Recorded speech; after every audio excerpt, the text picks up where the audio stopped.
কারণ শেখ হাসিনা এই শক্তিমানদের কাছে সেন্ট মার্টিন দ্বীপ বন্ধক দিতে রাজি হয় নাই, তার বাপও রাজি হয় নাই। 1970 সনে একবার, 1971 সনে একবার বঙ্গবন্ধু শেখ মুজিবুর রহমান বলছে, আমার দেশের 1 ইঞ্চি জায়গা কাউকে দিয়ে আমি বাংলার প্রধানমন্ত্রী হতে চাই না। আর সন্তানের সমান যারা বলেছে, অনেক বলেছে, কি বলেছে? করিডোর দিব না, মানবিক করিডোরের নামে আমরা বিদেশিদেরকে এখানে হস্তক্ষেপ করতে দেব না আরাকানে। 2 বলেছে ডিসেম্বরের মধ্যে ইলেকশন দিতে হবে। 3 কি বলেছে? মব সৃষ্টি করে মানুষের এই 9 মাস যাবত এই দেশটাকে যেভাবে পৃথিবীতে সবচেয়ে জঘন্য দেশ হিসাবে, অমানুষদের দেশ হিসাবে, পশুদের দেশ হিসাবে পৃথিবীর বুকে পরিচিত করছে, সেই মব সৃষ্টি করতে আর দিব না। 4 নম্বর কি বলেছে? বাংলাদেশ হলো মুক্তিযুদ্ধের সৃষ্টি, কাজে মুক্তিযুদ্ধের চেতনার মাধ্যমেই বাংলাদেশ চলবে, এটাই বাংলাদেশের ফাউন্ডেশন। আমি আমার আর্মিকে সেলিউট করি, আমার সন্তানদেরকে আমি সেলিউট করি। আমি মন্ত্রিত্ব, প্রধানমন্ত্রিত্ব যারা মনে করে, আমাকে যারা বকাবকি করে, আমি সেই সব লোকজনকে, রাজাকারের বাচ্চাদেরকে বলি, ফজলুর রহমানের নাকি কোনো অন্যায়। আমি ফজলুর রহমান আমার এলাকাতে আমি দাঁড়াবো, তাদেরকে আমি দাওয়াত করলাম, তোরা সব যাইবি রাজাকারের বাচ্চারা আমারে ফেল করানোর জন্য। দেখি তো আল্লাহর রহমতে তোরা আমারে যদি ফেল করাইতে পারোস, তাহলে আমি বলবো মুক্তিযুদ্ধের পক্ষে দাঁড়াই, আমি ভুল করছিলাম। আমি তাই আজকে বলি, এখন যেটা বাংলাদেশে চলছে, the latest form of Bangladesh, Yunus সাহেব নাটক করতে বড় ভালোবাসেন। 85 বছরের মানুষ এমন নাটক করতে কেন ভালোবাসেন? আমার কাছে একদিন মনে হইতো উনি বাংলার শ্রেষ্ঠ সন্তানদের একজন। আমি বলেছিলাম 100 বছরের মধ্যে কোনো বাঙালির সন্তান নোবেল পুরস্কার পায় না, আগামী 100 বছরের মধ্যে তার মতো পাবে না। এবং উনি যদি ক্ষমতা নিয়েছিল, আমি মনে করছিলাম এই দেশ সোনার দেশ হবে, টাকা পয়সা ডলার কোনো কিছু অভাব হবে না। উনি হলেন নোবেল লুরিয়েট, শান্তিতে পুরস্কার প্রাপ্ত। আজকে 9 মাস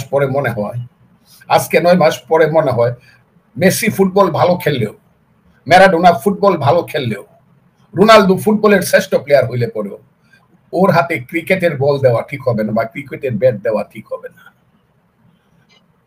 আবার সচিন টেন্ডুলকর বা লারারা ক্রিকেটের শ্রেষ্ঠ সন্তান হওয়া সত্ত্বেও তাদেরকে ফুটবলের মাঠে স্ট্রাইকার হিসাবে খেলানো ঠিক হবে না। ইউনূস সাহেব রাজনীতির ফিল্ডের প্লেয়ার নন।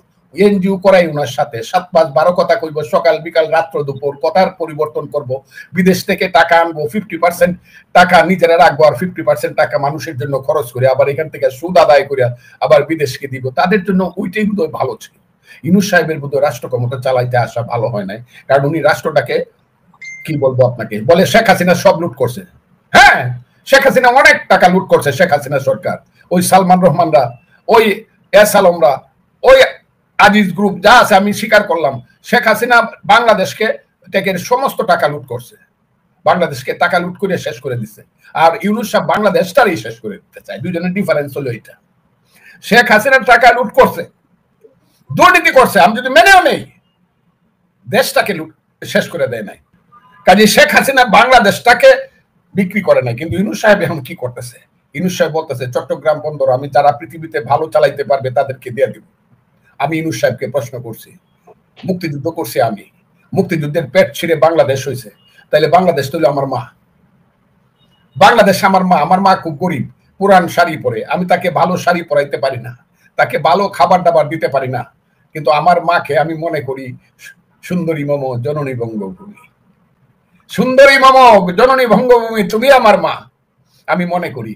কিন্তু ইউনূস সাহেব করে কি, তাকে জিজ্ঞাসা করি আমি, আমার সেই সুন্দরী মম জননী বঙ্গভূমি ঘাট থেকে কলসিকাকে যে মা পানি আনে, যে মা আমাকে একবেলা কাসকি মাছের তরকারি অথবা ট্যাংরা মাছের তরকারি রান্না বান্না করে খাওয়াইতে পারে, যে মা নিজে না খায়া রাতের বেলা আমাকে খাওয়ায়, সেই মাকে যদি সুখে রাখার জন্য একজন জমিদার আইসা প্রস্তাব দেয়, এই তোমার মারে আমার কাছে বিয়া দিবা নাকি, আমি তোমার মারে বেনারসি শাড়ি পরাইমু, সোনার পালঙ্কে রাখবো, তাকে কি আমি বিয়ে দিয়ে দিব? ইউনূস সাহেব আমার মাকে, বাংলাদেশ তো আমার মা, তাকে আপনি বেনারসি শাড়ি আর সোনার পালঙ্কে আর গলার হার, হাতের বালা দেওয়ার জন্য সুন্দর, আপনি ওই হীরার টিকটি পরানোর জন্য আমার চট্টগ্রাম বন্দরকে, আমার মাকে আপনি বন্ধক দিয়ে দিতে চান কেন বিদেশিদের কাছে?